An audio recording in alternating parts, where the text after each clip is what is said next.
Hey everyone, welcome back. Hope you're all having a fantastic day, and I hope you enjoyed all of the drama-filled weekend that we had with CDL New York. In today's video, we're gonna do two things. First thing we're gonna do is we're gonna go ahead, we're gonna talk through all of my current power rankings, who I have at the top, who I have at the bottom, why they're in each of the places that they're in, and then we'll get all 12 teams sorted out and placed where I feel like they are right now after CDL New York. Second thing we'll do is we'll go through and we'll talk about those three matches. So both semifinal matches of CDL New York that happened in Championship Sunday, and then we'll also talk about the final. And major props to New York for finally winning their first event. I just saw something that it's been like 860 days since Attach and Zuma won a tournament, so super proud for those guys. Great job out of them. But without further ado, we'll talk more about that in a little bit. Let's go ahead and let's dive into my up-to-date power rankings post CDL New York. So as we hop into this one was a little bit tough for me because there's no clear-cut number one team. I really feel like if you were to take the first 4 or 5 teams, that a lot of those could go any way. And the same thing is kind of true for like 9 through 12. I feel like the bottom 4 teams, anytime they matched up, who knows what's going to end up happening in those matchups. So really, I just had to look at who has been playing hot as of late while also taking into consideration what they did at the beginning of the year. And the most notable team when I say that comes to like Rocker, right? Where do you put Rocker? Because they were so good for the first couple months. And then now since the switch to online, they just haven't been able to get a victory. So do you put them at 12 or do you take into account what they did at the beginning of the year? So without further ado, I'm going to start at number 1. I just like to start at the top, spare you guys the drama working from the bottom up. So I'm going to go ahead. Some people might agree with this, some people might not, but I feel like overall, after the last couple events, the last 3 events or so, for my number 1 team, it was super close between 1 and 2, but I have Chicago at 1 and I have Florida at 2. So first thing I'll say is that Florida didn't do anything to lose that positioning, right? They've been playing super well. They're coming off back-to-back event wins, but what I have seen, and you guys might not have seen this, which is maybe why you're a little bit confused, but with Florida, since the meta change after the patch, when we moved to the 3AR meta, Florida has been getting absolutely demolished in every hard point against teams like Chicago. So I really feel like it's going to hit them super hard. Now, of course, they have one of the best ARs in Skies, but it just isn't coming together for them right now in scrims. So because of that, I went ahead and I put Chicago at 1. They have been the most consistent. If we talk about the recent performances, obviously at CDL New York, they beat London. They beat New York. They beat Atlanta. So I feel like with victories over New York and Atlanta, even though they lost the final, they've shown that they can beat those teams. New York just had a really hot match and they played super well in that final. But I feel like Huntsman is the most deserving of that top spot. We all know that they lost 0-3 to SUBLINERS for that New York event. So I'm going to go ahead. I'm going to put New York at 1. I'm going to put Chicago at 1. I really feel like this 3AR meta, at least maybe they're lacking on the 3rd AR just a little bit with Pristini. He's obviously not as comfortable as the other two, but the duo with Arcides and Formal is making all the difference in the world for me right now. So just based off the consistency from the start of the year mixed with who they've beaten recently, that was a dominant victory over Atlanta. They won the hard point on Hackney Yard by 100. They won the S&D 6-1. They won the domination on Hackney Yard by like 30 some points, and it really wasn't even that close. I just feel like right now, overall, they're the most consistent team, especially with the way that they've had those changes to their search and destroy. They're playing much better at search and destroy, even though we didn't see it against New York in that final, but still, again, there's nobody that's won like the last 4 events that they've played in, right? So there are some things that you have to take into consideration when you're ranking these. So right now I have Chicago at 1. I have Florida at 2. Again, we all know what Florida's been doing. In their last 2 events, they are undefeated. So 3 events ago, obviously it was when they went 0-6 map count, 0-2 match count. They got blown out of their own event. But at Minnesota, they beat Chicago, beat LAG, beat Dallas, beat Atlanta, won it 4-0. And then after that, at the Paris event, they beat Legion, beat Empire, beat Subliners, beat FAZE, won it 4-0. So in their last two events, Florida has absolutely been the most impressive. But again, taking into consideration what I've seen over the last week or so after the meta change, I just feel like they're going to take a step or two back. So I guess if I hadn't seen those scrims, Florida would probably be at 1. But being in the situations that Chicago has been in, they didn't get it done in the final, but super impressive victory over London, over New York, over Atlanta, especially over Atlanta. So those two could go either way. If you guys have a differing of opinions, put it down in the comments below. But after that, we're going to move on. And the third team I have is the New York Subliners. So New York, I have up from 6. And I just feel like, how could you put Atlanta above them since they just won an event? Maybe Atlanta could be a little bit higher, but I have New York at 3. I have Atlanta at 4. When it comes to New York, they started off CDL New York with an impressive victory over Minnesota. Then, of course, we all know that they lost to Chicago before going on their run. They had a 3-1 victory over London, 3-0 victory over Toronto, 3-0 victory, super impressive victory over Chicago. That was the most impressive victory of the weekend. Sure, what Chicago did against Atlanta was impressive, but for New York to come back after losing to them the day before and beating Chicago again, I feel like they solidified themselves at 3. Sure, you could put Atlanta up at 3 just based off what they've done all year long, but if you're talking about on a what have you done for me lately basis, Atlanta's struggling a little bit. So they started CDL New York with the 3-1 victory over LAG. But don't forget, on day 2, they started day 2 with the loss to Toronto, right? They lost to Toronto Ultra, which is probably, most people would definitely have them as like a bottom 5 team or so. So don't forget that they had a really bad performance against Toronto. They came back, they beat Paris 3-1. Again, it's Paris. And then after that, we all know that they lost 3-0 in convincing fashion to Chicago. So where do you put Atlanta with a loss to Chicago, a dominant loss or a really bad loss to Chicago? And then they also lost to Toronto. I just feel like with what New York did in this event, it just gives them a little bit of an edge. If those two teams match up, I think it would be super close. So it really is just splitting hairs here, but I just feel like New York should be at 3 with their impressive home series victory, and Atlanta will be at 4. So after that, as we move on to number 5, I feel like number 5 and number 6 are pretty solid, and after that is where things get a little bit dicey. But at number 5, I have Dallas. At number 6, I have London. When it comes to Dallas, we haven't seen them since the Paris event, but at the Paris event, they came up, they beat London 3-2. I really was expecting London to put up more of a fight in that one, and it just didn't happen. And then they lost 3-1 to Florida. They came back and they beat London again. That's one of the reasons why I have them above London. Of course, they've just looked more impressive as of late. They have like 90 more CDL points than London does. So they definitely deserve to be up there at number 5.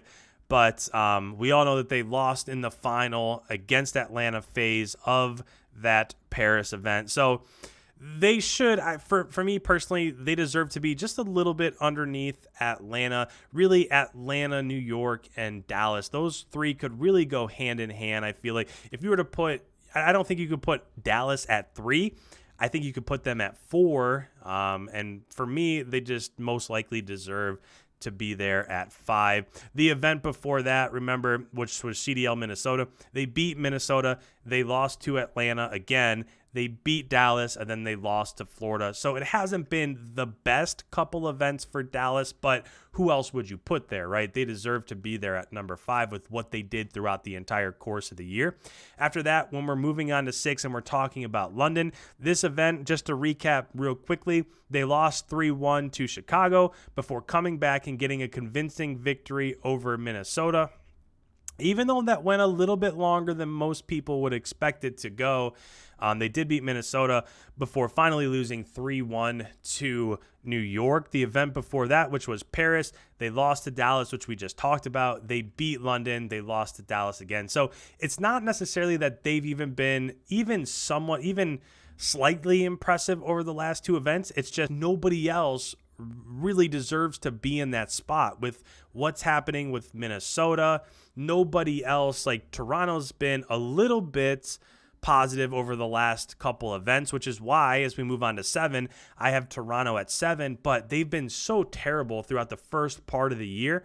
I feel like they don't have the consistency that London has shown both on land and since we've gone online. So I have Toronto there at 7. Recapping quickly for Toronto here. In the CDL New York event, they came out, they beat Legion 3-1, dominant victory. Then they came out, had a super impressive, we talked about this already, 3-2 victory over Atlanta FaZe before losing 3-0 to New York. Unfortunately, I would have liked to have seen them play again, but even the event before that, they lost barely to Atlanta at CDL Paris. Then they came out and they beat Optic and they lost 3-1 to New York. So I just feel like over the last few events, they've shown that they're maybe separating themselves just a tiny bit from the bottom couple teams. They don't deserve to be like 5 or 6 or anything, but I think if you're talking about consistency from the bottom 6 teams, I don't know who has been playing better over the last couple of months than Toronto has been. So after that, as we move on, this is where I found a spot for Minnesota. This is really weird to say because as of just like 5 or 6 weeks ago, I had Minnesota at number 4 on my power rankings, but they just keep getting upset over and over and over again, and they just can't quite seem to turn it around right now. As we recap the New York event here, they came out day 1, lost to New York 3-1, came out day 2. We just talked about their matchup with London, but they lost 3-2 to London and they were gone. The event before that, they lost to Dallas, lost to Seattle. They were bounced. That was their own home series. The event before that, which was Seattle, they beat Optic 3-2, which is when Optic was playing pretty well. So that's a decent victory there. But then they got beat 3-0 to Chicago. They lost to Optic 3-0. So over their last few events, there's just not a lot there. At CDL Florida, they got the initial win over Florida. Then they lost to Toronto. Then they lost to New York. So there's just not a ton there for Minnesota. They really do. I don't want to say that they're in a free fall because they're having matches that they could potentially win, right? It's not like they're getting blown out. That match that they ended up losing to London, it went down to round 10 on map 5. London won that S&D on Ramaza 6-4. So it's not necessarily like they're getting blown out. They just aren't making those clutch plays that they were making just a few short weeks ago, or a couple months ago, I guess you could say now. So at 8 right there, I have Minnesota. After that, I have LAG coming in. And these bottom 4 teams are really super tough for me. So when it comes to New York, LAG got beat 3-1 to Atlanta, and then they lost 3-0 to Legion. But Legion, that was their first victory since April. We'll talk about that here in a bit. Before that, obviously, they lost to, we all remember this Minnesota event where they came out, they beat Toronto 3-2, which is a pretty quality victory. After that, they lost 3-1 to Florida, which is the event that Florida won. And then they came out, they beat Chicago and eliminated them from that event. They beat them 3-2. So that is a super impressive victory. And then they finally fell in map 5 to Atlanta in that semifinal. So as of late, the last couple events, they're showing some signs. Now, let's not get ahead of ourselves. They're still dead last in terms of CDL points. So it's not like they're making moves kind of like Toronto is, but they're still dead last. Okay, so let's make sure that we're putting that out there. After number 9, I have Seattle at 10. When it comes to Seattle, the last time we saw them was at the Minnesota event. Round 1, that was that super memorable matchup with Atlanta. They ended up losing that 3-2, but it went round 11. Atlanta had to reverse sweep in order to beat them. So that was an impressive performance. Then they came out and they beat Minnesota 3-2 before finally falling to Dallas 3-0. Now, the event before that, it wasn't all that great, right? At CDL Seattle, they lost to Subliners, lost to LAG, they were gone. The event before that, Chicago, they had a little bit of success. They beat LAG, lost 3-1 to Dallas, beat LAG again before finally losing to Atlanta 3-1. So LAG and Seattle are super close there, which is why I have them at 9 and 10. But you can't argue, especially with LAG's victory over Chicago a couple tournaments ago. That is the most impressive victory between those two teams. So to me, that gives them a little bit of an edge and puts them at 9. And then finally, at 11 and 12, I don't know what you do with these two teams. Again, these are two teams that I feel like could potentially be flopped, depending on the day, depending on the tournament. But for right now, you would probably expect OGLA to be at 11, but I actually have Paris there and I have OGLA at 12. Again, those could be flip-flopped, but let's give Paris credit. They did lose 3-1 to Ultra to start off CDL New York, but they got that victory over LAG, which was pretty impressive before getting blown out by FAZE. And we all know that that was their first victory since April. So you might be asking, how could you put Optic, who played in a final just a couple tournaments ago, down there at 12? And to me, that organization is just in a total jumbled mess, right? So just talking about Paris, which was the last event they played at, they got beat on day one by Subliners 3-1. Second day, they got beat 3-0 by Ultra, and they were bounced. Now, the tournament before that, they had a little bit of success. They lost to Minnesota, beat Legion, beat Minnesota, and then lost to London. But since then, Dashi has gotten the boot. Chino has gotten the boot. They've brought in a whole new roster. I just feel like at this point in time, there's nothing really to point at that say, okay, because of this, Optic is going to play well in their next event, right? There's nothing there. Sure, Slasher has been pretty good. He's been dominant the last couple events, but the last event, he didn't have the best event. Kenny and TJ, who knows what you're going to get from day to day between Kenny and TJ. We've seen them in matches have like a 1.3 KD. We've seen them turn around the very next day and have 0.6s. So you just don't know what you're going to get from those two on a day-to-day basis. And then on top of that, you bring in two new players. It just seems like there's so much there for OGLA. There's so many unanswered questions just when it seemed like, okay, you know what, OGLA, they made it to a final. They're showing up. They were one round away in a TJ choke from going up 2-0 against Atlanta. They were right there. Then it just seems to be falling apart and there's no answers anywhere. So maybe they could be at 11 just based on their points. They do have 70 CDL points, which so does Paris. They both have 70 CDL points. So even if you go based on that, I don't know. I mean, those two teams are pretty close together. So those are my power rankings. Comments, let me know down below what exactly you're thinking there. Last thing is just to go through and talk about the Los Angeles bracket. So when it comes to this, I did predict the two semifinal matchups correctly. Ultra New York, I had New York winning. Again, really nice job in this matchup from New York. They got a quick 3-0. Everybody played really well. Attach had a 1.6 KD in this matchup overall. So New York just looked really good to start the day. Then after that, or before that actually, the first matchup of the day was the 3-0 for Chicago. In this one, Arcides played out of his mind. Arcides had a 1.35. What about the little camera that he puts up there of his phone that said "My Sons"? That was, I don't know, that was a nice moment for them. Envoy had a 1.2 KD. Scump was negative. He didn't really have the best tournament overall, but they were able to get this victory. And then on to the final. We all know that was a quick 3-0 from New York. So I didn't get the winner correct. I did have Chicago winning this. I just didn't expect New York to turn around and beat Chicago after losing to them just a day before. But what can you say? Accuracy had a 1.3 KD. Attach had a 1.0. Mac had a 1.1. Temp had a 1.2. Zuma had a 1.2.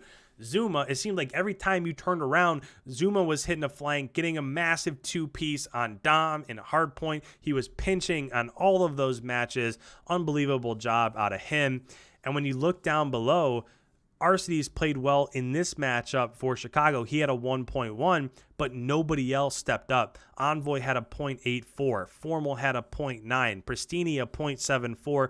Scump a 0.76. Nobody else just stepped up. And even with that being the case, these two respawn game types were still super close. The Ramaza hardpoint, New York had to get a super important break in order to take over that P5 spawn. If they don't get that break, even though they were winning the slaying department, they don't end up winning that first map. So they won 250 to 238, but it was super close, and it took a really clutch play in order for that to come through. The search and destroy on Ramaza, they absolutely owned that one. It is what it is. Sure, it was 6-4, and Chicago had a couple rounds there towards the end to make it somewhat respectable. Then the Hackney Yard domination. Still, Chicago had a chance to win with about 2 minutes left. They did get a team wipe. They went down. They got spawned out over at C, and that was all she wrote. But they were within striking distance there. So great job out of New York. You can't say enough. Everybody stepped up. Outside of that first matchup with Chicago, they looked really nice the entire tournament. So I'm happy for them. I'm happy for Attach. I'm happy for Zuma. Again, first tournament victory in like 800 days, I think I saw. So I'm super happy for those guys. Mac got his first win. I believe Temp also got his first win there. So again, they deserve it. They played really great. It's always nice when a home series team wins that matchup. So really nice job out of them. But this video is now at 21 minutes. So I'm going to go ahead. I'm going to get out of here. This is a video, the power rankings, the final day. Put your comments down below. I'm super interested to see what you guys have to say about this matchup. If you're new around here, I put out brand new videos like this every single day. So make sure you hit that subscribe button. If you're still with me right here at Icon Nation YT at Twitch, we're up to like 20 subs. We're up to like 400 followers. I'm going to be breaking down this final matchup here between Chicago and Atlanta at 8:30 p.m. Eastern Standard Time. So make sure you go follow me there. Love the interactions, all that stuff on Twitch. So if you're still here, go give me a follow over there. And without further ado, leave a like before you head on the way. Thank you guys so much. I hope you enjoyed CDL New York, and stick around for my coverage as we lead up to the next London event. So with that, we'll see you guys. Have a great rest of your day. I'll catch you in tomorrow's upload.